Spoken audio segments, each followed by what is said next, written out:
Hola, bienvenidos a todos y a todas. Muy buenos días acá en Uruguay, en Montevideo. También buenos días allá en Nicaragua. Hoy, como hablábamos en un principio y en la promoción del programa, íbamos a hablar de educación, íbamos a hablar de educación popular y íbamos a hablar de educación popular con Herman, al que le doy la bienvenida desde Nicaragua. Muy buenos días para ti. Muy buenos días, Fabián. De verdad es un gusto poder compartir contigo y descubrir realmente qué pequeño es el mundo a través de las relaciones, las amistades comunes que tenemos, pero que no sabíamos. Pero ahora sí, de verdad es un gusto enorme poder compartir contigo y la gente que nos está escuchando. Agradecerle a Alicia y Miguel, que fue quien me proporcionó el contacto de tuyo, así que a ellos el saludo, que me dijeron que iban a estar charlando, viendo la charla, así que en cualquier momento van a aparecer por ahí, así que está. Herman, yo conocí un poquito tuyo por la página, el proyecto de Abaco en Red, que es un proyecto que se está realizando en el departamento, ¿no? De Estelí, es un departamento allá, ¿no? Se manejan por departamentos. Y bueno, antes que arrancar con eso y con tu proyecto, el proyecto de tu equipo, contame un poquito de este presente, cómo están viviendo en Nicaragua toda la situación que nos afecta y que nos tiene atentos a todos acá, el tema de la situación sanitaria hoy en día. Bueno, también antes que todo, también a Alicia y Miguel, muy especialmente un fuerte abrazo hasta Uruguay, ¿verdad? De verdad, es muy agradable siempre estar en comunicación. Mire, Fabián, con respecto a la situación del coronavirus, del COVID-19, aquí en Nicaragua, yo creo que somos una población suertera, en el sentido de que, por supuesto, el coronavirus nos ha afectado a toda la población en el mundo, también aquí en Nicaragua. Sin embargo, la situación de Nicaragua es un poco diferente en comparación con muchos otros países, en el sentido de que desde muy temprano, aquí en Nicaragua, se ha conformado una comisión interdisciplinaria directamente para atender esa situación de emergencia ya a partir de enero, febrero, antes de que había el primer caso. Y en ese sentido, no es necesariamente así como que a nivel de una persona, por ejemplo, el presidente, que se proyecta como quien atiende la situación, sino más bien una comisión interdisciplinaria que decide cuáles son las cosas que hay que hacer. Y en este sentido, aquí en Nicaragua se ha optado por, de fortalecer más bien todo el sistema comunitario de salud, la atención comunitaria. Nicaragua tiene un sistema muy amplio en cuanto a la atención de salud, que tiene que ver con las casas de atención, de primera atención en los barrios, en las comunidades, tiene que ver después con los puestos de salud, los centros de salud, después los hospitales. La red de hospitales que tiene Nicaragua es la mayor red a nivel de Centroamérica, y si lo miramos en función de población, no estoy seguro, pero no me extrañaría que es una de las redes más amplias a nivel de América Latina. Entonces, en este sentido, se ha optado por una atención directa desde el hogar, ¿sí? Y quienes solamente las personas que realmente lo ameritan por la gravedad del asunto van a los hospitales. Pero con 70 y pico de hospitales en Nicaragua, también eso es una atención garantizada. Aquí en Nicaragua no se ha cerrado la escuela pública. No se ha cerrado la escuela pública, tampoco no se ha parado la economía. Y quiero enfatizar un poco en esas dos cosas, porque los dos tienen que ver el uno con el otro. Si nosotros sabemos que Nicaragua, hasta el 2017, diría yo, ha sido siempre el segundo país más pobre de América Latina.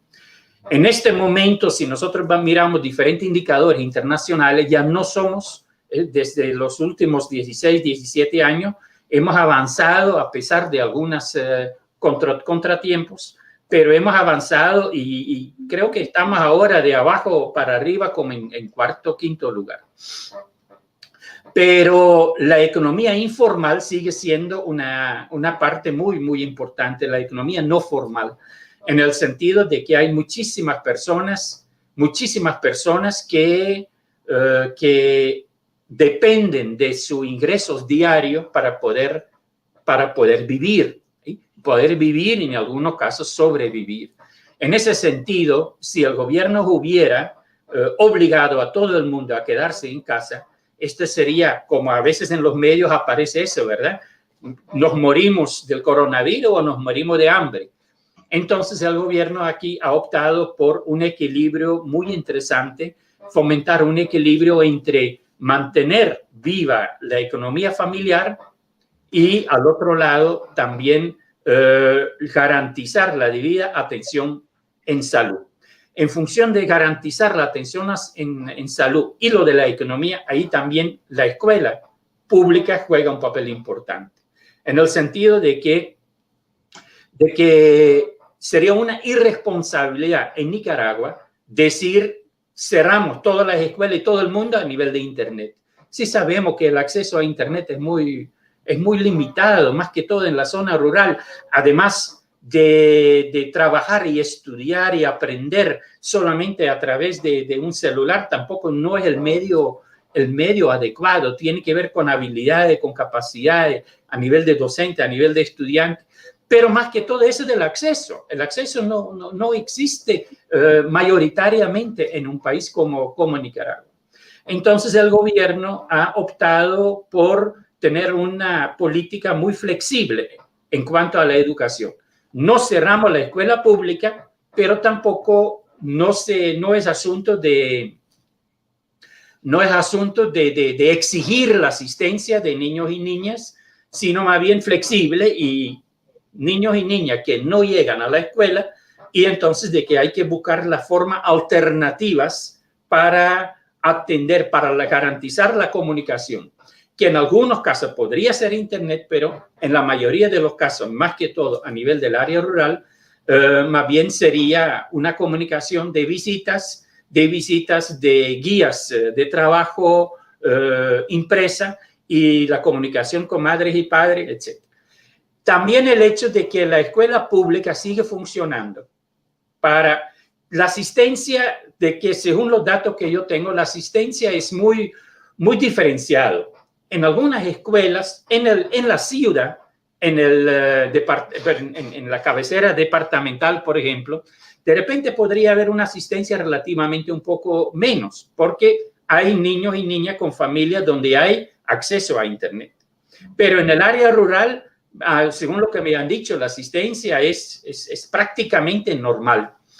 Y entonces eso, como los contextos son tan diversos, entonces, Fabián, también es muy importante que las respuestas sean diversas.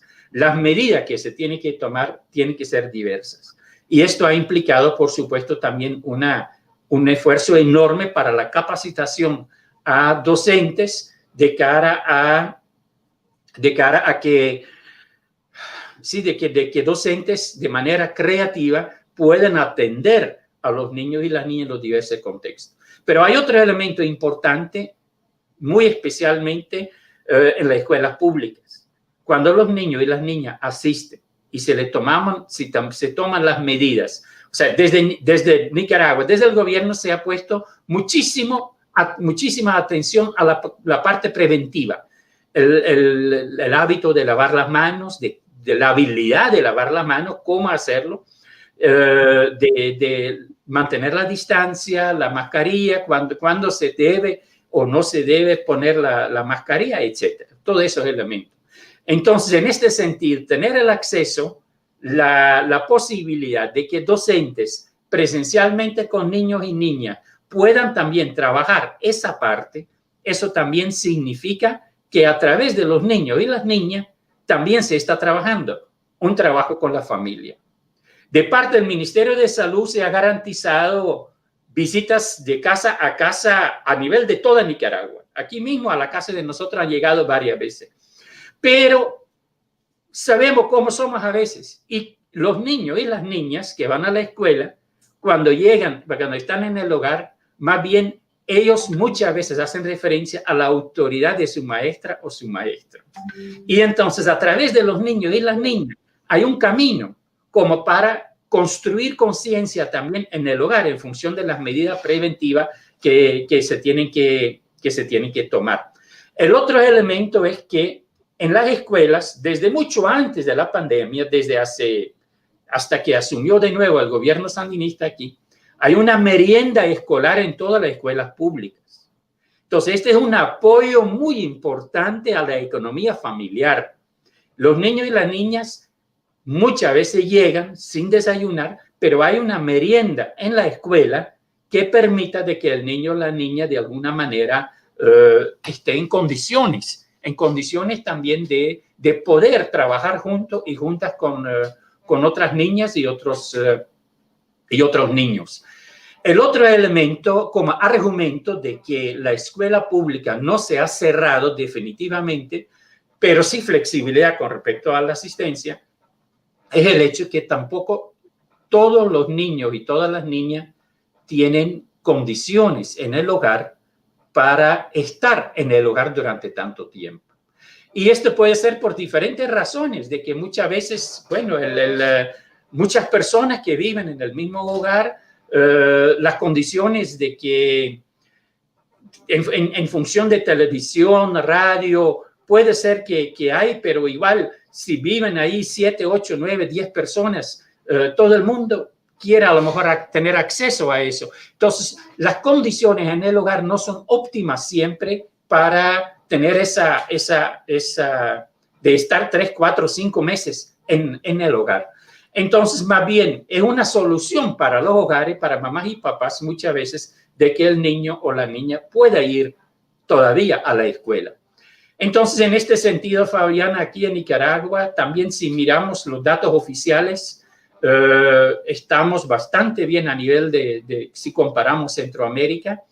Y no lo digo solamente por los datos oficiales, porque sabemos, ¿verdad? En todos los países dicen que los datos oficiales solo reflejan una parte del problema de salud. Y también sabemos de que hay más casos de lo que sale en los datos oficiales, porque los datos oficiales se basan en los test que se hacen. Sin embargo, hay casos seguramente de que más allá de los test, ¿verdad? Eso sin duda. Pero en todos los países así es. Pero yo lo digo más bien por lo que vivimos. Lo que vivimos aquí, yo siempre le digo a la gente que se comunica conmigo, vivimos en Nicaragua, a pesar de la pandemia, una vida relativamente normal. Es cierto, para ir a hacer alguna compra en las ventas, en la pulpería, nos ponemos la mascarilla, mucha prevención, tratamos de hacer menos encuentros presenciales, pero tampoco la vida social no puede terminar totalmente. Y entonces de que hay como una solución intermedia, diría yo, donde relativamente estamos tranquilas y tranquilos aquí en Nicaragua. El pico, la cantidad más alto, tanto basándonos en los datos oficiales como no oficiales, claramente ha pasado y esperamos, ¿verdad? Tenemos la esperanza que ya no llega de nuevo un nuevo brote de esto y que poco a poco podemos bajar eso a un nivel que podemos mantener y esperando posteriormente, más adelante, de que alguna vacuna pueda producirse aquí o llegar a Nicaragua para que a nivel de toda la población ya erradiquemos pues ese problema de salud. Sí, hoy en día ustedes se encuentran más o menos como estamos nosotros ahora. Nosotros sí tuvimos un periodo de más o menos un mes y poquito en donde la mayoría de los servicios estaban cerrados, las escuelas no abrieron y se manejó todo por internet, a distancia. Y es cierto lo que vos decís, acá sí se notó eso que planteabas tú, ¿no? de que no todos tienen la misma accesibilidad a nivel de tecnología, a nivel de conexión de red, a nivel de un montón de cosas. También es verdad que y es otro punto que ahora cuando empecemos a hablar un poquito de educación se notó, y es que la educación tiene que ser presencial, o sea, no puede ser a distancia, a través de una pantalla, tiene que tener la interacción cercana del estudiante con su docente. Pero hemos tenido, acá también se le ofrece la alimentación, tanto merienda como comedor en los colegios y en las escuelas públicas de todo el país, y eso se mantuvo a pesar de que las escuelas cerraron sus puertas para las clases. Se mantuvieron abiertas a la hora de ofrecer este servicio de alimentación, porque había mucha gente que dependía de ese alimento para su cotidiano alimentación de cada día.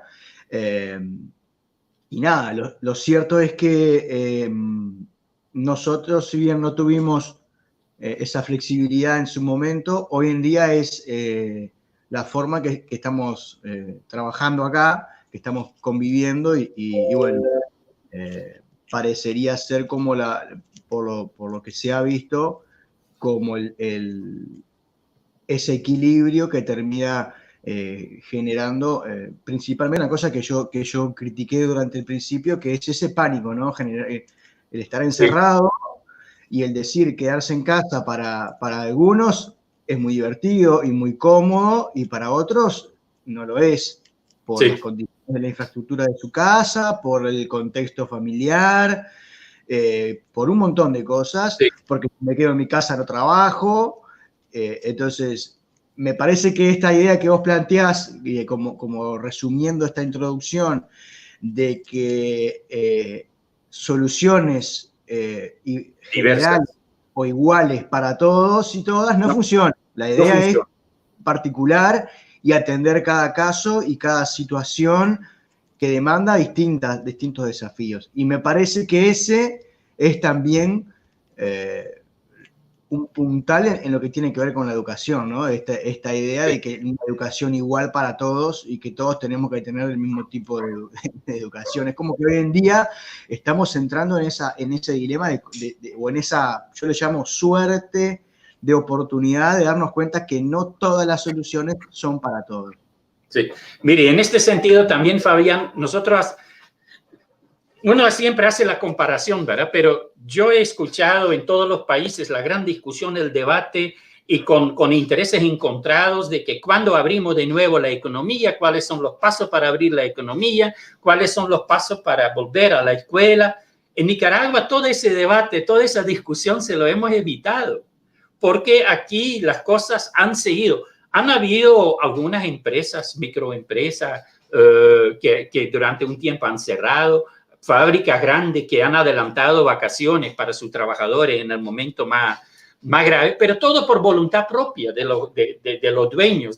O sea, nunca hubo aquí como una obligación, nunca hubo como una imposición de medidas, sino más bien un llamamiento a la población, a la responsabilidad, a la importancia de la prevención y, por supuesto, muy importante, el trabajo, la profundización del funcionamiento de nuestro sistema comunitario de salud, la salud comunitaria, la atención desde la comunidad, desde el barrio, hacia las personas que necesitan. Y un sistema público gratuito de salud, de atención gratuita, que también es fundamental. Es increíble en Nicaragua. Una de las cosas que yo decía, si nosotros miramos El Salvador, Honduras, Guatemala, Costa Rica, nuestros vecinos, en algún momento, por presión, tuvieron que abrir de nuevo la economía, abrir de nuevo los espacios. Entonces, me llamó la atención de que eso lo hacían cuando más bien los casos estaban, en cuanto a cantidad, en el pico. No lo hicieron cuando ya había bajado, pero ya no aguantaban la situación. Entonces, toda esta tensión y este debate por intereses encontrados en Nicaragua no lo tuvimos, porque aquí todo el tiempo ha funcionado la cosa relativamente normal. No puedo decir totalmente, ¿verdad? Porque la afectación económica aquí en Nicaragua también es fuerte.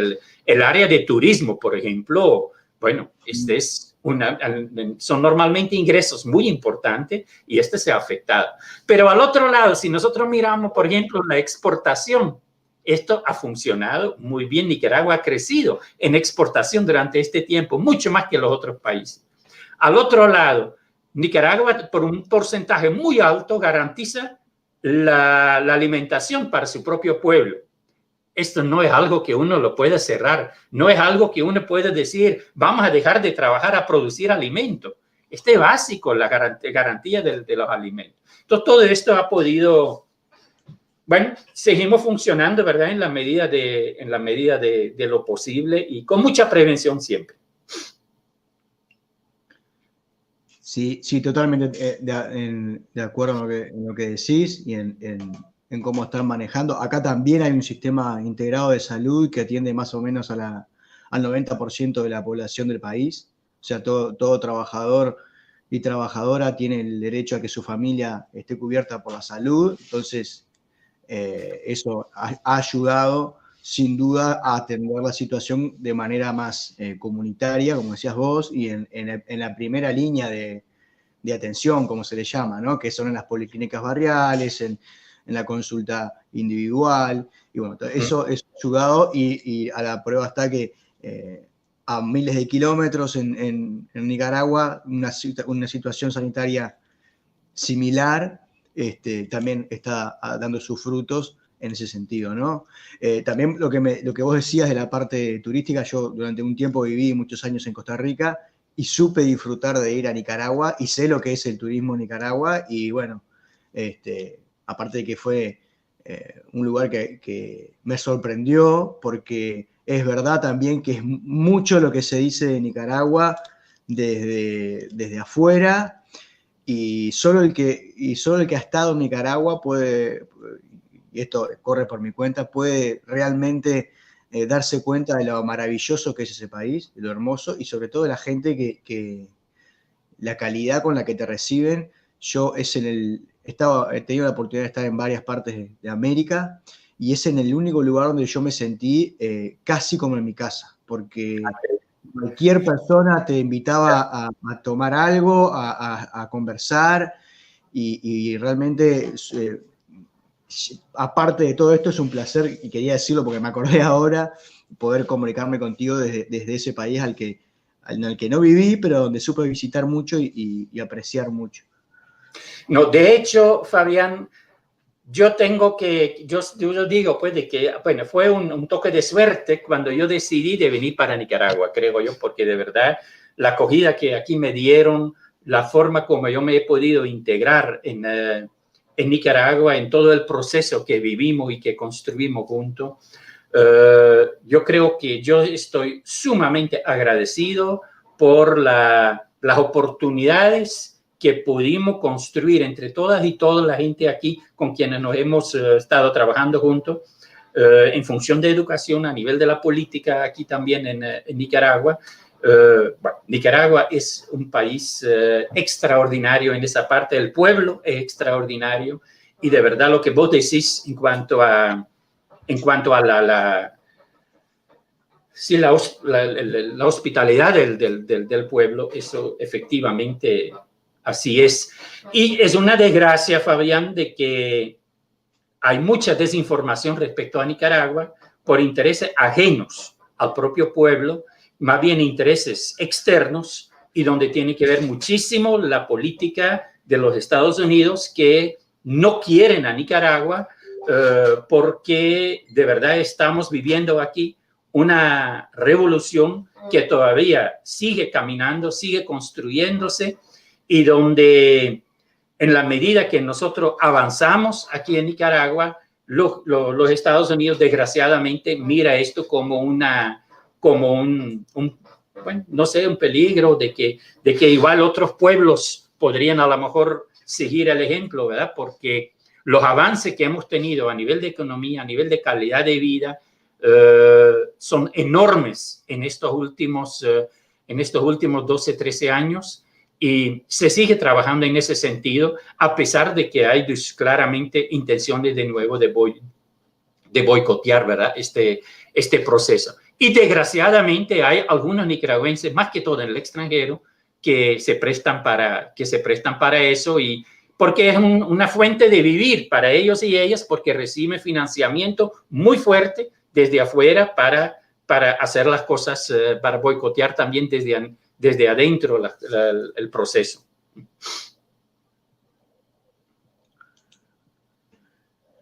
Hermán, entrando ya en la charla más relacionada con lo que nos convocaba hoy en día, contame, sé que sos nacido en Bélgica, contanos a todos un poquito de vos y bueno, y cómo nació esta idea, este proyecto.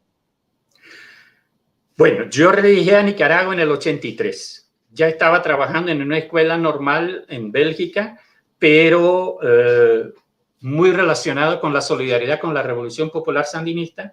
Y en el 83 renuncié a mi trabajo allá en Bélgica para integrarme aquí a la formación docente en Nicaragua, a solicitud del delegado regional del norte de Nicaragua, que con una visita que él me planteó, el profesor Miguel Córdoba, él planteó la posibilidad de venir a trabajar aquí en la Escuela Normal de Estelí, porque no tenían pedagogos.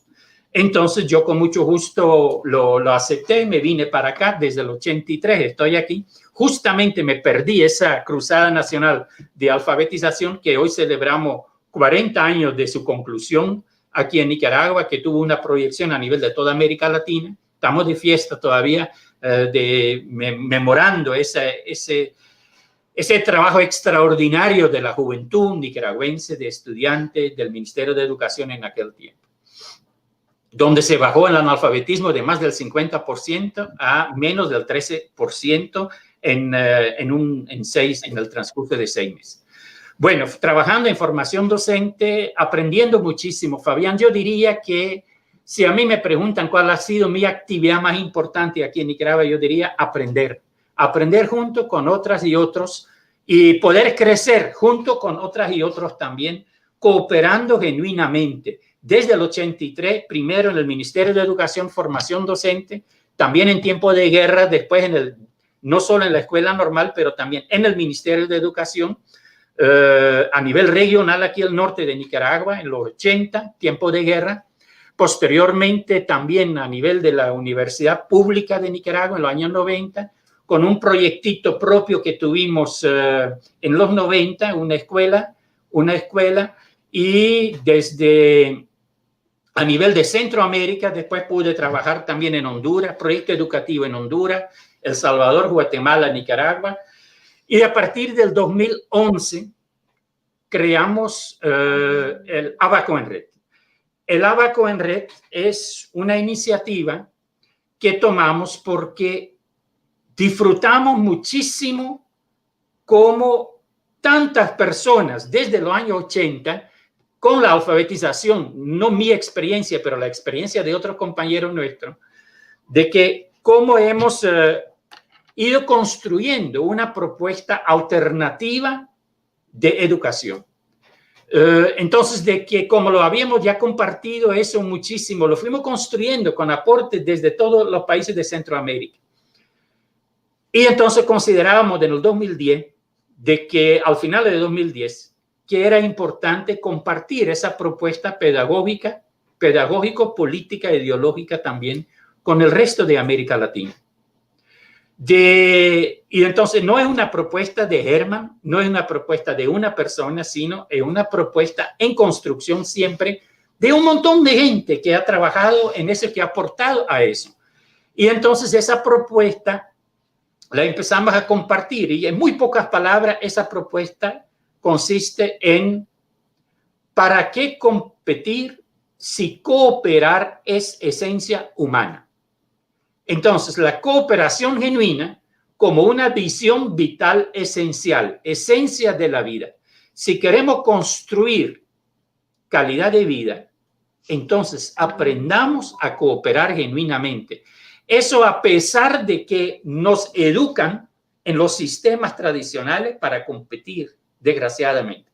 Sin embargo, el competir es excluir, y lo podemos ver muy bien ahorita en esta situación de emergencia que tenemos.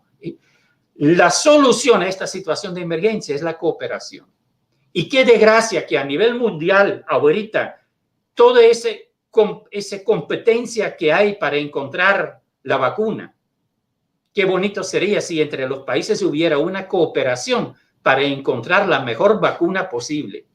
Pero desgraciadamente estamos en ese nivel de política internacional también donde el competir es lo que vale. Porque esto significa también descalificar el competir, mientras que cooperar más bien es aprovecharse de encontrarnos con el otro, con la otra, reconocernos desde nuestros talentos para que podamos trabajar juntas y juntos y construir mayor calidad en la vida y, por supuesto, también en educación. Entonces, eso es lo que empezamos a trabajar a nivel de América Latina, a compartir. Y nos llamó mucho la atención que en muy poco tiempo, no solo a través de algunos cursos virtuales, pero también hubo invitaciones para ir a compartir sobre eso y mucha aceptación a nivel de los diferentes países. Y así Abaconret ha podido pasar por uno u otro representante por prácticamente casi todos los países de América Latina. Uruguay es uno de los que todavía no hemos tenido la oportunidad de compartir así presencialmente, pero casi todos los países. Y siempre con una aceptación muy fuerte. Por eso nosotros decimos eso, de que ¿para qué o por qué competir si cooperar es esencia humana? La voluntad, si nosotros nos reconocemos en nuestra esencia humana como parte de la naturaleza, la inclusión, que es el respeto y el disfrute de la diversidad del otro y de la otra, es lo más fundamental.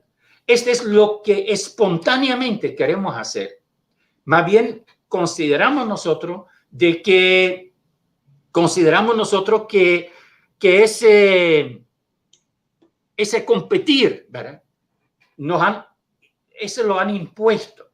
Entonces, esta lucha desde abajo para que superemos esa forma de competir y lo convirtamos en cooperar, porque cooperar es inclusión y la inclusión es necesaria para poder hablar de calidad, nos parece muy importante.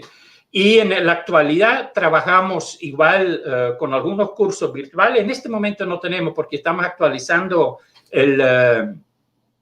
la plataforma educativa de Abaconret, pero tenemos algunos cursos virtuales normalmente. Tenemos actividades así de virtuales en este momento, presencial no mucho, pero igual estamos trabajando aquí muy cerca con el Ministerio de Educación. Estamos en el grupo local de educación en Nicaragua.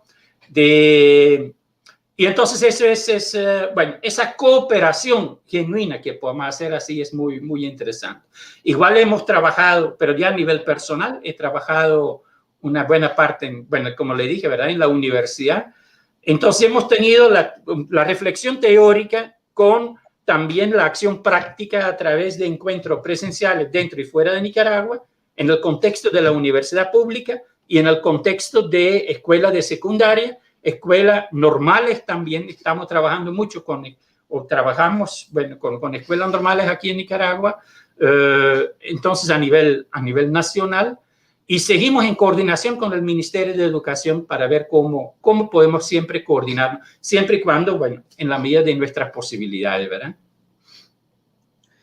Sí, me quedo mucho con el concepto de cooperar y en vez de competir, ¿no? Justo hace un tiempito, esta semana, hablando con algunos docentes, por un tema más que nada de salud, yo trabajo con terapias alternativas y colaborando en la crianza de su hijo, le comentaba eso, ¿no? De que cuando uno compite, siempre uno va a perder. Pero sí, cuando los que estamos encargados, los que somos padres, madres o docentes, competimos o fomentamos la competencia, también lo que tenés asegurado no solamente que uno va a perder y otro va a ganar, pero que los que tienen que recibir la educación siempre van a perder porque no van a poder utilizar la herramienta de otra manera que no sea compararse con el otro y basar su aprendizaje y su crecimiento en el otro. Si yo sé más que el otro o sé más que los demás, estoy bien. Y capaz que podés saber mucho más que lo que estás sabiendo y de esa manera no funciona. En cambio, cuando vos cooperás, cuando vos trabajás en equipo, en colaboración con el resto, podés ganar o podés no perder, pero estamos todos en la misma sintonía, en la misma energía, y si las cosas no salen como queríamos, está todo el grupo para apoyarte, ¿no? Está todos los compañeros y las compañeras, todos los docentes, apuntando hacia un mismo objetivo, que es el que cada uno logre desarrollarse de la mejor manera que pueda y que sienta principalmente, ¿no? Mire, ahí, por ejemplo, yo siempre tomo el ejemplo, Fabián, de las Olimpiadas de Matemáticas, que se hacen en todos los países. Las Olimpiadas de Matemáticas, supuestamente, creo yo, que el objetivo es fomentar el aprendizaje de la matemática. Pero, como se hace a nivel de competir, esto resulta en que, tal como se está haciendo, se convierte en una actividad educativa excluyente, donde a quienes se excluyen, a quienes menos saben de matemática, porque solo quieren participar los que ya bastante saben y se preparan todavía intensivamente para saber más. O sea, aprenden más los quienes ya saben más y se excluye de esa actividad a quienes saben menos de matemática o tienen dificultad de matemática. Entonces yo diría, ¿cómo podemos nosotros aprovechar un movimiento de aprendizaje de matemática? No sé si hay que llamarlo Olimpiada o no, pero que donde durante 2-3 meses hay todo un movimiento hacia la matemática, pero donde no se excluye a nadie y donde más bien quienes saben más de matemática pueden apoyar a quienes saben menos para que aprendan más matemática y que les gusta más la matemática. Entonces, yo creo que este es todo un desafío para que a nivel de un Ministerio de Educación sería genial, creo yo, que se organizara una Olimpiada Matemática alternativa, donde no hay competir uno con otro, donde no hay una competencia entre una aula y otra aula, no, entre una escuela y otra escuela, no, donde simplemente lo que se hace es organizarnos a nivel de aula, hacemos un diagnóstico, cómo vamos, y junto con los niños y las niñas se puede trabajar la estrategia para que el promedio del aula, después de 3 meses, aumente, donde hay diferentes estrategias a cumplir. Los que saben más van a trabajar con los que saben menos y en diferentes subáreas específicas de la matemática. Hacemos un nuevo diagnóstico, una evaluación diagnóstica después de 3 meses para ver si nuestra meta que nos pusimos como grupo lo hemos logrado. Entonces, donde se trata de verdad de una responsabilidad compartida y donde también podamos decidir entre todas y todos cómo vamos a trabajar, con un seguimiento de tal manera que disfrutemos lo que estamos haciendo. En las Olimpiadas de Matemáticas tradicionales, yo me acuerdo, yo lo he visto, ¿verdad? De la gente que frustra, gente dice, yo no quiero, los enojos, los sentimientos negativos más bien. Y al final, la descalificación. Ah, sí, este ganó porque es amiguito de, o le pagaron, o, bueno, a saber, ¿verdad? La descalificación. Mientras que el disfrute de haber logrado un trabajo colectivo donde todas y todos aprendimos, esto creo que hace falta mucho todavía en la educación y por eso nosotros lo llamamos educación alternativa popular como la alternativa para la educación específicamente la educación pública. Cuando nosotros hablamos aquí de educación alternativa, no hablamos de la educación alternativa ante o aparte de la educación pública. No, la educación alternativa popular como educación pública. Porque la educación pública en los contextos diversos que existen, y ese es muy actual con la pandemia, debe ser capaz de dar respuestas diversas, adecuadas a las particularidades de cada contexto. No es lo mismo una escuela pública en la capital que una escuela pública totalmente en el área rural. No es lo mismo primaria y secundaria, etc. Entonces, eso de dar respuestas, la capacidad de dar respuestas diversas ante contextos diversos, nos parece, esta es la educación alternativa popular. Y popular también en la medida de que, bueno, cumplamos también un poco los pilares de la cooperación genuina, ¿verdad? Donde yo creo, bueno, más que todo quiero hacer énfasis en el primer pilar, que es el más complejo, el más complicado, creo yo, o el más difícil de cumplir. Entonces, este es el arte de escucharnos. Poder escucharnos, poder, en función bueno, hablamos mucho de la empatía, pero la empatía no existe si no podemos escucharnos de manera incluyente. No es importante. No es solamente escucharte, es escucharnos. No solo es escucharme, es escucharnos. En nuestra interacción, en nuestra relación, en nuestra comunidad, la unidad común que tenemos, escuchar en función de aprender a escuchar, el arte de escuchar en función de comprendernos. Porque muchas veces escuchamos, pero escuchamos para juzgar o escuchamos para responder, pero no escuchamos para comprender. Escucharnos para comprendernos, que sería un paso adelante al compromiso, al comprometernos y al integrarnos también. Y más que todo eso también creo es muy importante dentro del concepto de la cooperación genuina, el compartirnos. Creo que es importante estar consciente que en todo lo que hacemos me comparto. Ahorita vos y yo estamos conversando, Fabián, pero de una y otra manera no compartimos solamente lo que decimos, también nos compartimos como seres humanos, como personas, desde nuestra esencia. Entonces, entender eso, estar consciente de esa parte, es fundamental como base para poder llegar a esa cooperación genuina, que no es fácil porque todo el sistema tradicional, tanto a nivel de economía, de educación, bueno, ese es algo que, bueno, no lo fomenta, pero desde la base podemos hacer cosas, podemos trabajar los elementos para que poco a poco esto vaya incidiendo desde la base hacia arriba. Yo soy en ese sentido muy optimista, es a largo plazo, pero hay cosas muy, muy importantes, muy sensibles, muy esenciales que podemos nosotros aportar desde nuestro trabajo, donde estemos, no importa. Hay que ver qué podemos hacer y estos granitos de maíz son muy importantes de cara a lo que puede haber en un futuro. Y muy especialmente ahorita, ya no somos nosotros solo como Abacoret, que ya desde 2010 más o menos empezamos a proyectar esta visión de la cooperación genuina. Pero ahorita hay personalidades a nivel mundial que han planteado que superar lo de la pandemia ahorita, la única alternativa es cooperar. Cooperar entre todas y todos.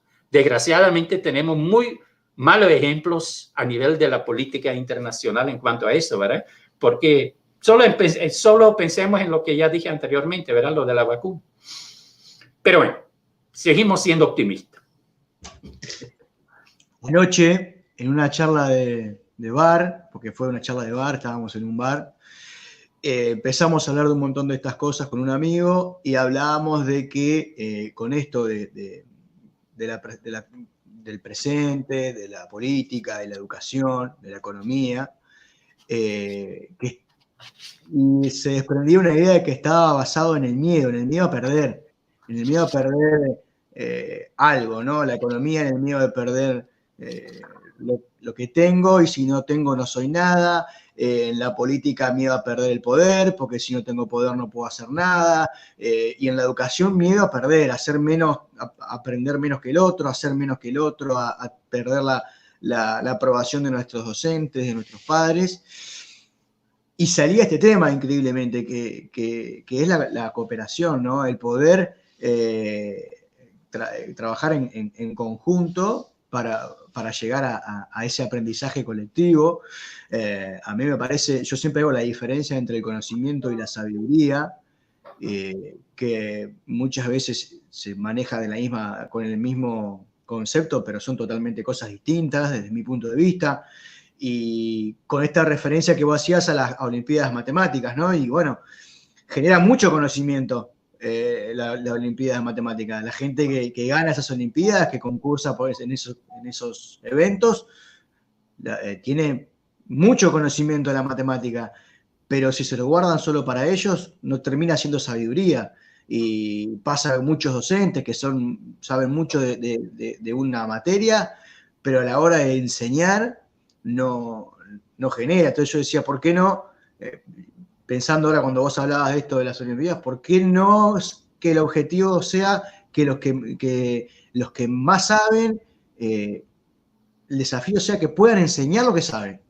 Que los propios niños y niñas puedan desarrollarse de tal manera que puedan enseñarle a sus padres al que le cuesta más o al que quizás no es su fuerte o su interés principal, desarrollar esa posibilidad, ¿no? De que, bueno, yo sé esto y vos sabés, capaz que yo no sé otra cosa que vos sí sabés, y podernos complementar, porque no todos vamos a poder, en esta idea que hablábamos de la educación igual para todos, no todos vamos a tener los mismos intereses ni las mismas habilidades. Y bueno, Sí. si cuando se para la educación y un sistema general a nivel de todas las dimensiones humanas, desde la competencia, y cuando alguien, un grupo de personas o un sistema elige cuáles son las disciplinas en las que se compiten y cuáles no, obviamente va a quedar gente afuera, porque capaz que alguien es un genio pintando, pero como esa disciplina no es motivo de competencia, queda afuera, y su desarrollo queda trunco. Mire, una de las cosas, Fabián, que, bueno, vos decías de que quienes saben más que podrían enseñar a otros. Y nosotros vamos todavía un poquito más allá, creo. Y nosotros decimos, ya dejemos de querer enseñar. Ya la enseñanza lo miramos como una mala palabra en la pedagogía alternativa popular.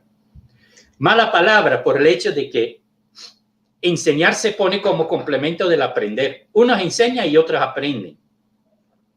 Mientras que nosotros planteamos en la educación alternativa popular, todas y todos aprendemos. Y es una de las cosas que yo lo viví con mis propios hijos aquí en la casa, cuando estaban todavía en la casa. Los momentos donde más aprendían era cuando acompañaban a sus colegas estudiantes explicando, o sea, los acompañaban en su aprendizaje. O sea, explicando, no enseñando, sino más bien aprendiendo juntas y juntos. Entonces, desde Abacorret planteamos de que la actitud docente, desde un enfoque de educación alternativa popular, debe ser no que voy a enseñar, sino más bien voy a acompañar a este grupo de niños y niñas, de jóvenes, de adolescentes o de adultos. Los voy a acompañar en su aprendizaje, aprendiendo yo también, porque siempre yo aprendo cuando voy acompañando a otras personas que tienen un montón de experiencia, que son seres humanos diferentes, disfrutando esa diversidad. Yo también voy a aprender y voy a crecer como persona. Entonces, este es un elemento, es un poco de cara a la pedagogía del ser. Entonces, el significado de acompañar procesos de aprendizaje para nosotros es un poco diferente que el de querer enseñar a otros cómo es el asunto. Entonces, partiendo de la actitud, ¿verdad? También tiene que ver con el otro elemento de que muchas veces se plantea de que los estudiantes, las estudiantes, los niños, las niñas, mamás y papas, que deben ser actores, tienen que ser protagonistas, se utiliza mucho aquí en Nicaragua. a nivel del Ministerio de Educación, el protagonismo, muy importante. Nosotros hacemos una reflexión con respecto a eso y hacemos la comparación con lo que es una obra de teatro tradicional, donde hay diferentes actores y hay protagonistas, que son los actores o las actrices más importantes de la obra, el protagonista de la obra o la protagonista de la obra. Sin embargo, si nosotros miramos, normalmente en el teatro tradicional, el autor o la autora del guión de la obra no son los actores. Entonces, comparando eso con la vida real, también en educación, entonces de que nuestros niños, niñas, mamás y papás que sean actores y protagonistas es muy importante, pero no es suficiente. La educación alternativa popular debe apuntar a que además de ser actores y protagonistas, deben convertirse en autoras y autores, no actores con C, sino autoras y autores con U, para que aprendamos entre todas y todos escribiendo nuestros propios escenarios. En este sentido, cuando estamos en la escuela y yo como docente tengo que trabajar con un programa, es muy importante reconocer la importancia del programa porque me orienta, pero no es el programa que va a garantizar el escenario educativo. El escenario educativo debe escribirse entre docente y estudiante en conjunto. Tampoco no solo el docente, porque este significaría que va a imponer y ahí es que estaría enseñando. Pero más bien debería convertirse ese escenario, esa condición desde el programa, una invitación al estudiante para decir, mire, nos ponen esta tarea, aquí está el programa. En el programa dice tal cosa. ¿Cómo lo vamos a hacer juntos? ¿Dónde vamos a adecuar algunas cosas necesarias a nuestro contexto particular? Digo eso de convertirse, de ser actores, muy importante, pero también ser autoras y autores, nos parece un elemento fundamental para trabajar de manera horizontal. Y en este sentido, perdón, por la experiencia que hemos tenido en docencia, en educación,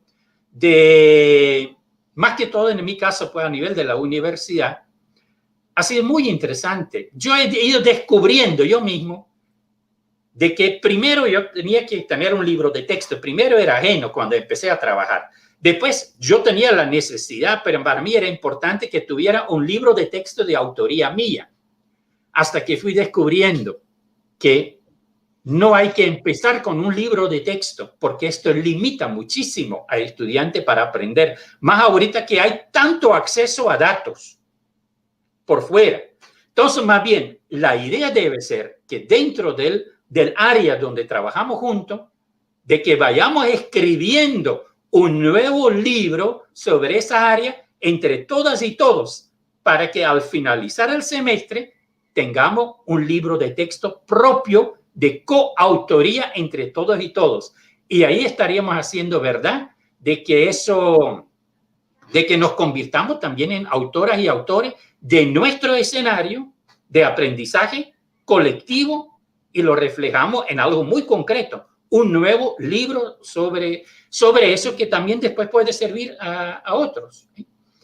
Y el otro elemento, porque hiciste referencia nuevamente a lo de la matemática de Fabián, pero hay otro, no sé si en Uruguay, me imagino que también a nivel mundial, creo, en Nicaragua, se está haciendo de mucha importancia al ajedrez como un medio para el aprendizaje desde primaria.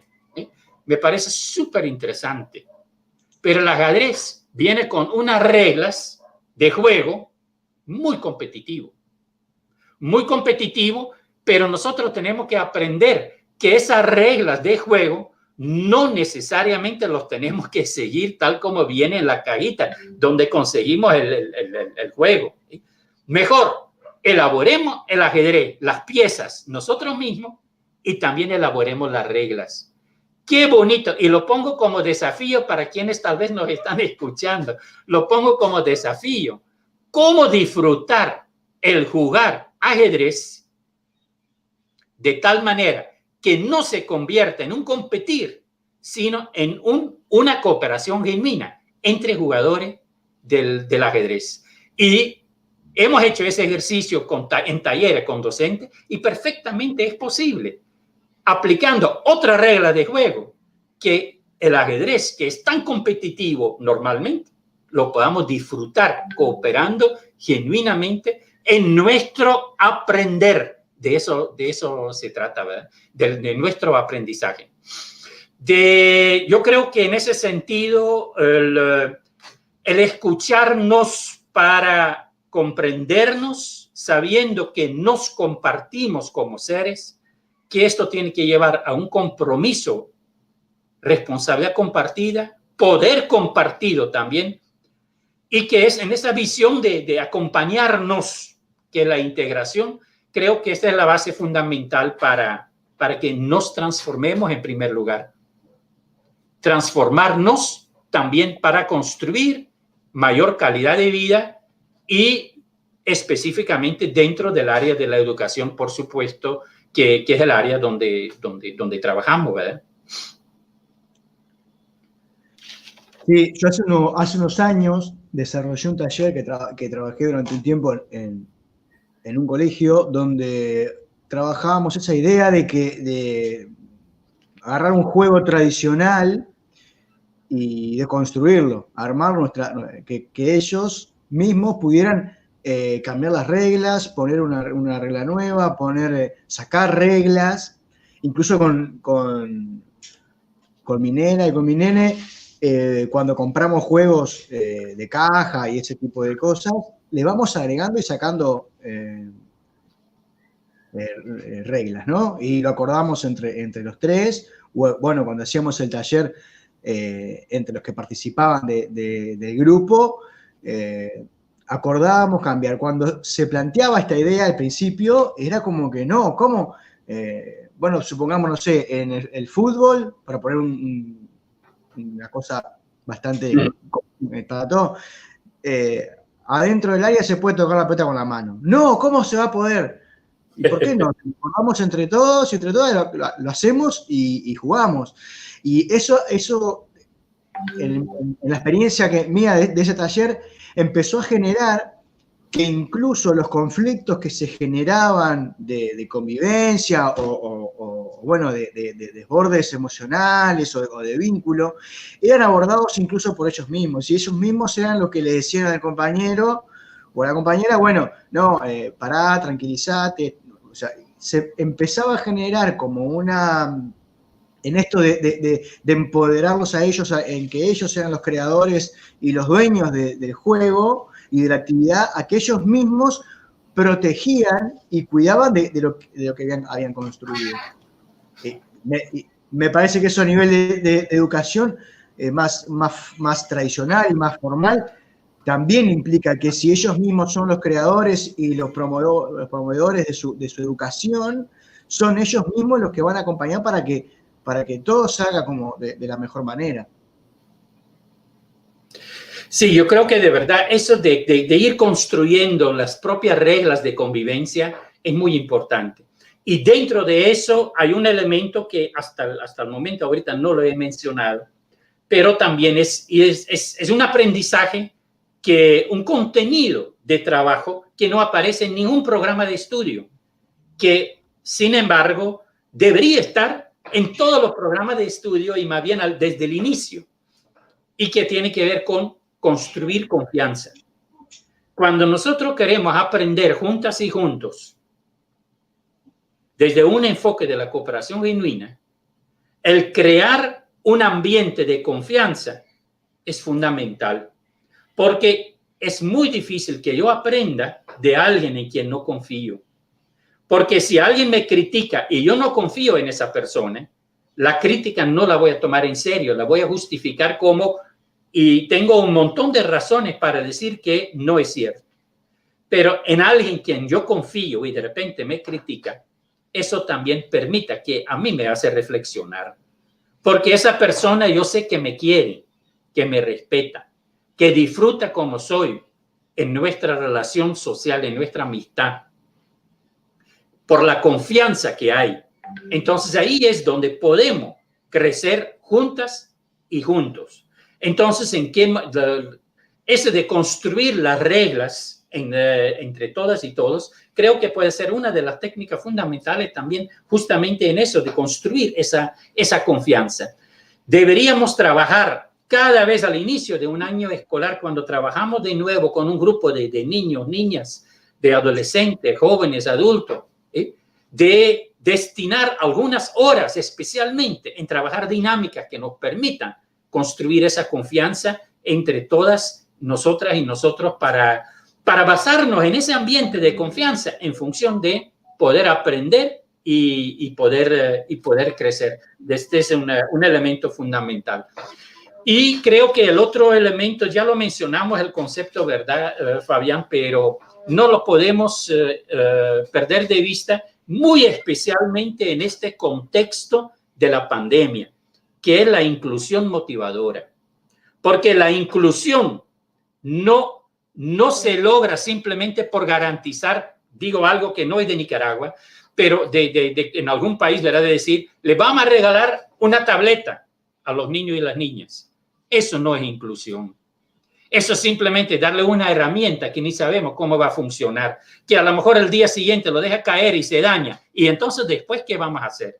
Estamos hablando de una inclusión motivadora donde los niños y las niñas de verdad se sienten incluidos en ese proceso educativo, en ese proceso de aprendizaje, se sienten partícipes, se sienten y actúan como autoras y autores de su propio aprendizaje, que es mucho más que tecnología. No digo que la tecnología no es importante. Creo que sí, la tecnología es importante y siempre va a tener su importancia. Sin embargo, la tecnología no nos resuelve la educación con calidad. Es el elemento presencial, como vos decías también al inicio, ¿verdad? La parte presencial, la parte también del afecto, la ternura, son elementos esenciales en todo proceso educativo de calidad que no lo podemos negar y buscar. A mí me preocupa muchísimo, Fabián, que ahorita hay países, creo que en Honduras, por ejemplo, creo que en El Salvador también, y otros países, Bolivia, donde ya prácticamente suspendieron, ahí está la ternura, mire, que va más allá del ser humano, que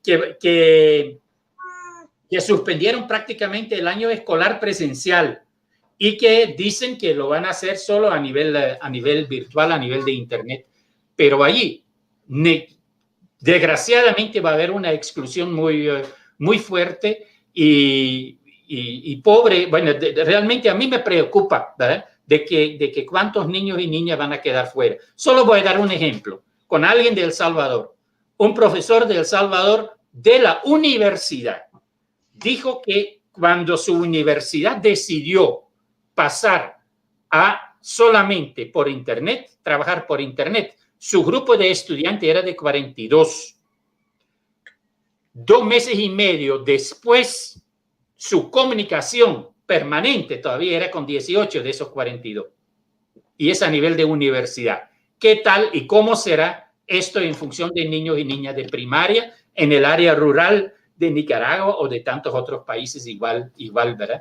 Entonces eso, tiene que haber una diversidad de medidas, diversidad de formas de atención, donde tenemos que aprender docentes de manera creativa para que de manera diversa atender a los contextos diversos de niños y niñas, de estudiantes en general, de adolescentes, de jóvenes. Es un reto, un desafío enorme, pero yo creo que si con motivación de verdad también nos planteamos ese reto y queremos aprender, no nos pongamos a criticar a los otros países, no, tratemos también de escucharnos para comprendernos y que más bien los contextos diversos en los países también nos sirvan para crecer en nuestros propios contextos. Yo creo que este sería el desafío más importante que podamos tener ahí, pues.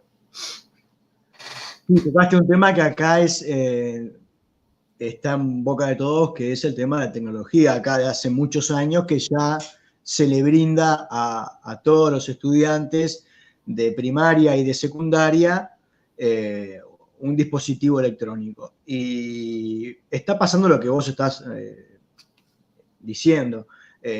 No solucionaba nada, no era la gran solución que incluía a todos los niños, a todas las niñas, e incluso en esta época de no presencialidad en algunos casos, generó todo lo contrario. Los niños no estaban acostumbrados. Yo hago siempre el caso de que el año pasado, los míos, por ejemplo, solo me sobran los dedos de una mano para contar las veces que utilizaron el aparato en su clase. Y de un día para el otro se pretendió que tanto los docentes como los estudiantes pasaran de no presencial a todo por la computadora. Y fue muy difícil. En el caso de mío particular,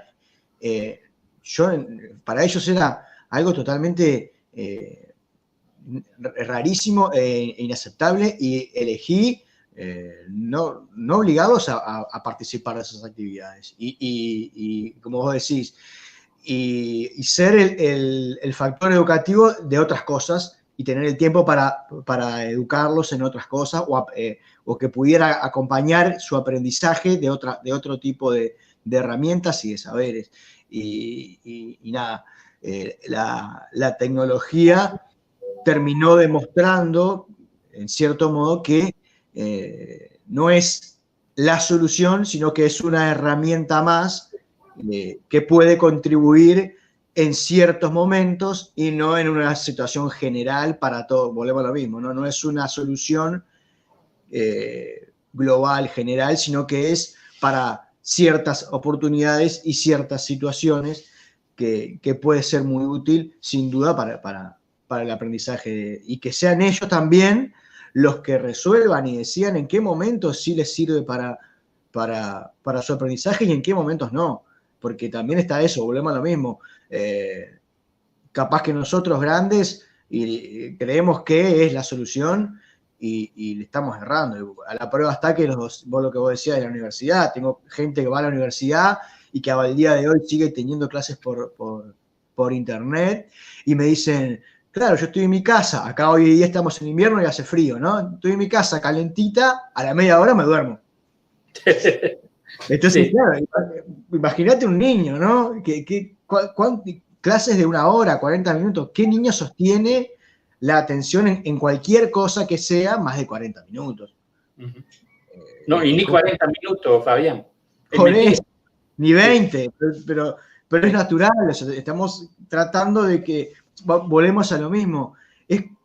Yo siento que desde hace tiempo la educación es pretender que el estudiante se adecue a la propuesta.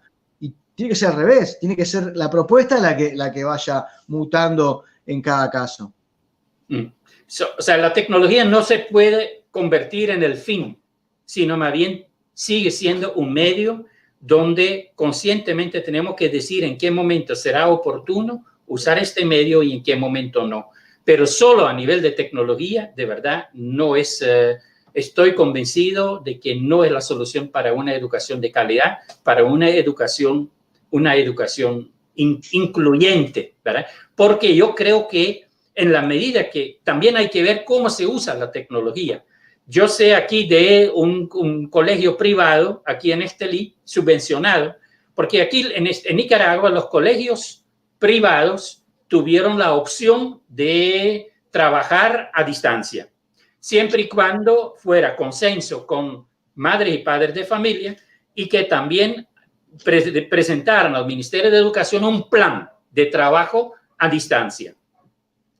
En algún momento, al inicio, hubo 67% de las escuelas privadas a nivel de todo Nicaragua que decidieron trabajar a nivel virtual, a través de Internet. Sin embargo, en este momento, según lo que nos han dicho del Ministerio de Educación, todavía es el 40%. O sea, ya muchos de ellos han regresado a lo presencial también, las escuelas privadas. Pero una niña vecina aquí de primer año, segundo año de secundaria, creo yo, que nos decía de que la forma de trabajar de sus clases a distancia, el aprendizaje a distancia, de que, por ejemplo, en un grupo WhatsApp, el maestro o la maestra manda decir copia de su libro de texto de la página tal a la página tal. Le tomo una foto y me lo manda de lo que han copiado. O sea, las actividades de aprendizaje más tradicionales, o sea, nada a nivel de comunicación, de interacción, de trabajar en colectivo, nada de eso, sino de lo más, después una guía de preguntas para que contesten. O sea, de verdad es un aprendizaje sin sentido, diría yo. Y entonces esto no es la solución. Este es lo más fácil. De verdad, necesitamos muchísimos estudios todavía para descubrir, para identificar esas didácticas desde un contexto virtual. Tenemos que tener cuidado, ¿verdad? Porque a veces se dice educación virtual, pero yo creo que la educación no es virtual, nunca.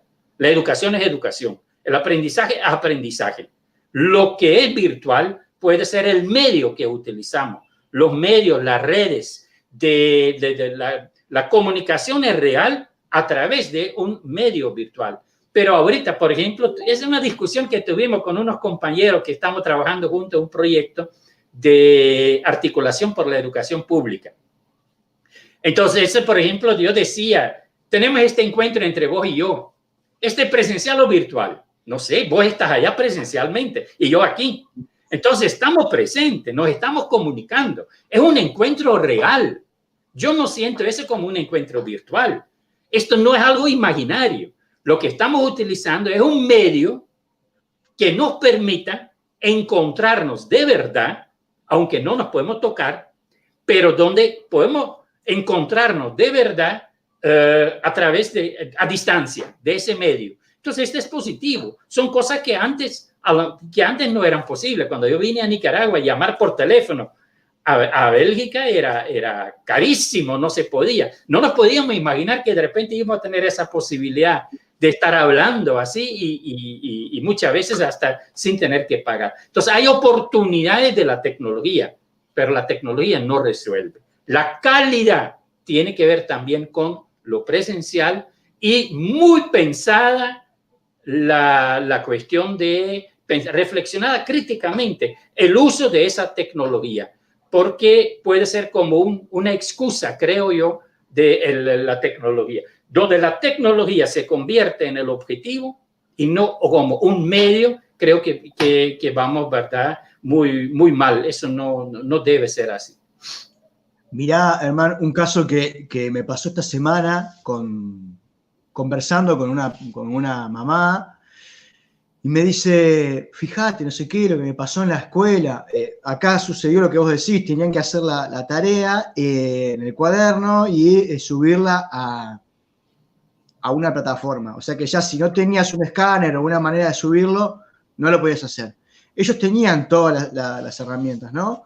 Pero resulta que el niño le dijo, ella le preguntaba, ¿hiciste las tareas? Sí, las hice, no sé qué. Cuando empezó lo presencial, la maestra la llama y le dice, mirá, dice, tu hijo no hizo nada. Digo, ¿cómo que no hizo nada? Dice ella. Entonces ella fue y le preguntó al niño, y le dijo, sí, hice, y le mostró el cuaderno. Nunca lo había subido. Pues la escuela, la maestra, dice, no, pero si no lo subes, como que no lo haya hecho. Y yo digo, ¿cómo que si no lo subes? ¿Cómo? ¿Está en el cuaderno? Sí. ¿Él está yendo a clase? Sí. ¿No puede llevar el cuaderno y mostrarle que hizo los deberes?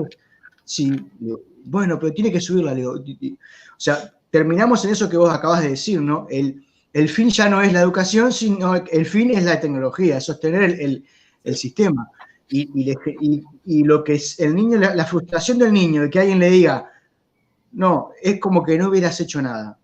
¿Quién le acompaña a eso? Sí. Y es en este sentido, Fabián, que realmente aquí en Nicaragua yo aprecio muchísimo cómo y muchas veces con medidas, con recursos limitados, pero cómo aquí se ha hecho el esfuerzo de tratar de dar esa respuesta diferenciada, una respuesta diferente en función de los contextos diversos. Y más bien enfatizando desde la escuela pública, qué importancia educativa tiene la escuela como espacio de aprendizaje. No me refiero a lo físico nada más, pero qué importancia tiene la escuela como contexto, como ambiente de aprendizaje para muchos niños y niñas, a lo mejor más todavía en el área rural, pero también igual en el área urbana. Yo miro, cuando vamos aquí en Estelí por la calle y miro esos estudiantes que platicando, conversando, alegres, con su mascarilla, a veces algunos que no la ponen, pero igual de ver ese ambiente, ¿verdad? De que el disfrute se le nota en la cara de que pueden ir a la escuela. Entonces, en esa parte, yo no entiendo que Nicaragua, eso, cómo utilizan políticamente los de la oposición criticando que no se cerraron las escuelas en Nicaragua. Qué barbaridad, que si la hubieran cerrado, igual lo hubieran criticado, hubieran dicho que era dictatorial, que era imposición, pero no escuchan en función de poder comprender. Entonces, ese elemento es súper, súper importante y que de alguna manera, bueno, lo han dicho hasta por muchos diferentes medios, ¿verdad? También hay que aprender a vivir en este momento con el virus hasta que haya una vacuna. Entonces, la prevención sigue siendo muy importante. Cada quien la responsabilidad que tenemos que tomar también desde la educación y que sigamos luchando por la calidad, por esta calidad educativa, también en contextos de pandemia o contextos de emergencia por otras razones, ¿verdad? Herman, la verdad que es muy rica la charla. Siento que podríamos estar hablando una hora más. Pero bueno, también yo siempre digo que hay que tratar de que la cosa sea no muy extensa para que la gente tampoco se aburra y pueda ver un fragmento importante. La verdad que agradecerte. Quiero, antes de cerrar,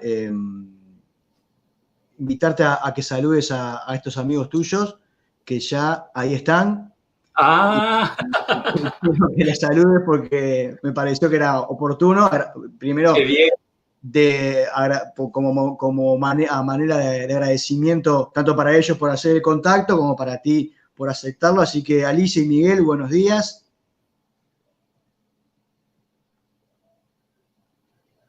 ¿Me escuchan? No tiene el micrófono puesto. Se los pongo. ¿Ahora? No. ¿Ahora sí? Sí. Alegría, mucha alegría, pero además, por todo lo que he aprendido en este ratito. Fabián no sabe, bueno, que todas las mañanas nos saludamos y es lo que decías recién, ¿no? Presencia, ¿ya? De lejos, ¿ya? Físicamente, pero la presencia se siente y lo mismo con esto que estabas diciendo, ¿no? Con esto no estamos defendiendo la tecnología, sino justamente cómo los corazones pueden atravesar distancias interesantes. Y bueno, y el aprendizaje, todo lo que, o sea, como profundizar, revalorar, ampliar, amplificar el concepto de cooperación, ¿tá? Porque hemos tenido varios encuentros juntos, pero pocas veces, o mejor dicho, yo no había tenido la oportunidad de conversar contigo y de escucharte, ¿no? En esa bendita tarea que tienes. Así que muy agradecidos con Fabián por haber tendido este puente, ¿ah? Y bueno, y contigo por todo el aporte para toda América Latina y el planeta. Gracias. Igualmente, muchísimas gracias a ustedes también, Alicia y Miguel. Me da una alegría después de, bueno, a veces ahí nos encontramos en el grupo de WhatsApp así saludando, pero de verdad esto también, bueno, y más ahora que Fabián logró que también ustedes aparezcan aquí en la pantalla, hasta que el corazón como que trabaja un poquito más viéndoles directamente de cara, ¿verdad? Aunque no estén presentes aquí, pero sí están presentes también aquí adentro. Y bueno, gracias a ustedes también por haber, no sé quién es el puente, ¿verdad? Porque creo que ustedes fueron el puente entre Fabián y mi persona, pero bueno, muy alegre, muy contento de haber podido compartir con ustedes y seguramente lo seguimos haciendo. Mil gracias y un fuerte abrazo para los dos. Gracias. Está Rosana también, de Pehuajén, de Chile, escuchando. Sí. Así que un fuerte abrazo para ella también. ¿Ah?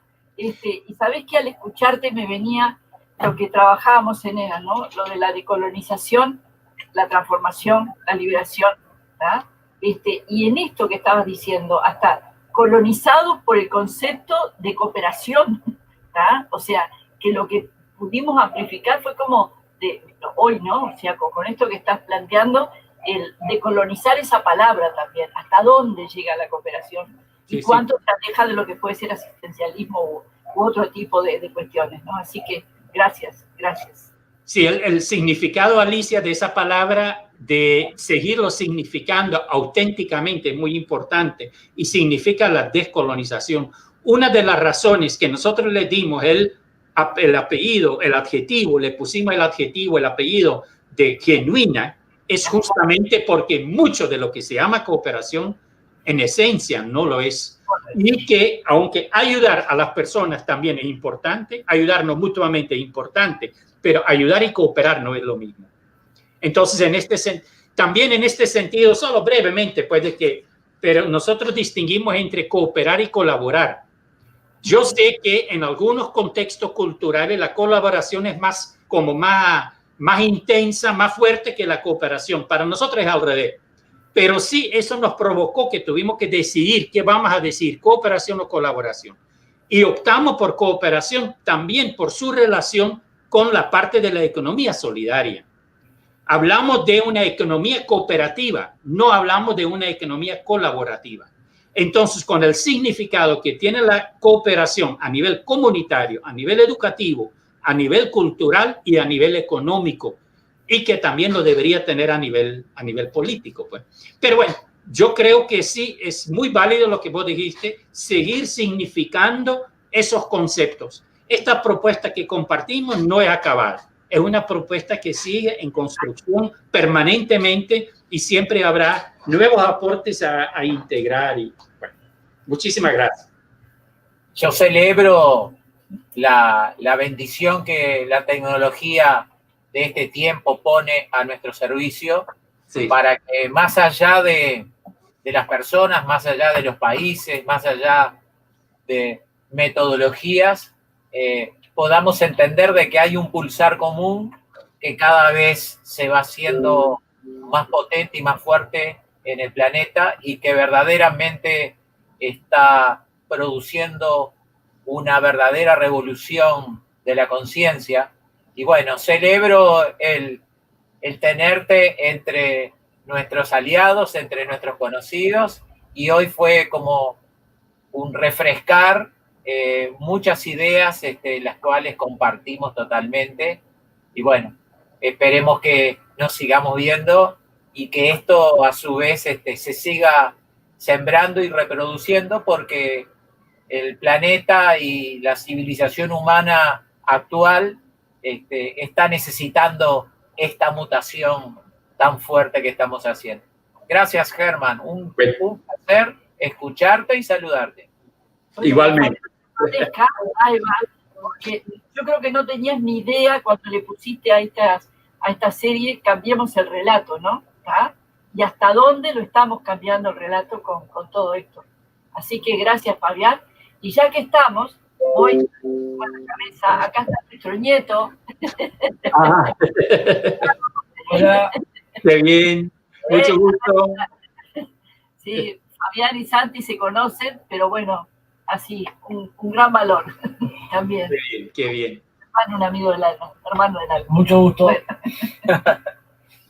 Bueno, agradecerles a los tres por haber estado, a Herman especialmente. Voy a decir una frase que acá es muy común, que es un saludo a mi mamá que me está mirando. Que un mensaje. Así que bueno, un saludo para ella, que es la primera vez que creo que la tengo en vivo, así que un saludo a mamá que me está mirando. Y nada, un abrazo grande para los tres. Y para vos, Hernán, un placer haber estado contigo, compartiendo este espacio, sobre todo volviendo a tener contacto con gente, como ya lo dije, que vive en un país, en una tierra a la que aprecio mucho y a la que supe conocer. Y bueno, lo mejor para vos y para todo tu equipo y toda tu familia. Bueno, muchísimas gracias, Fabián, Alicia, Miguel.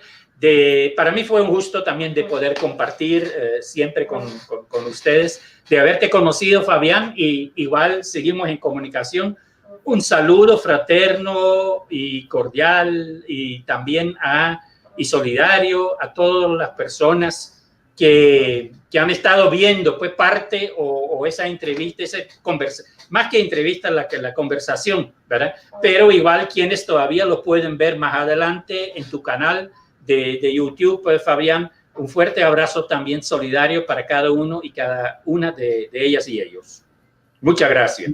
Saludos para Miguel, sí. Herman, que si no venís antes, seguro que en el 2022 te vamos a tener por acá cuando se haga ENA.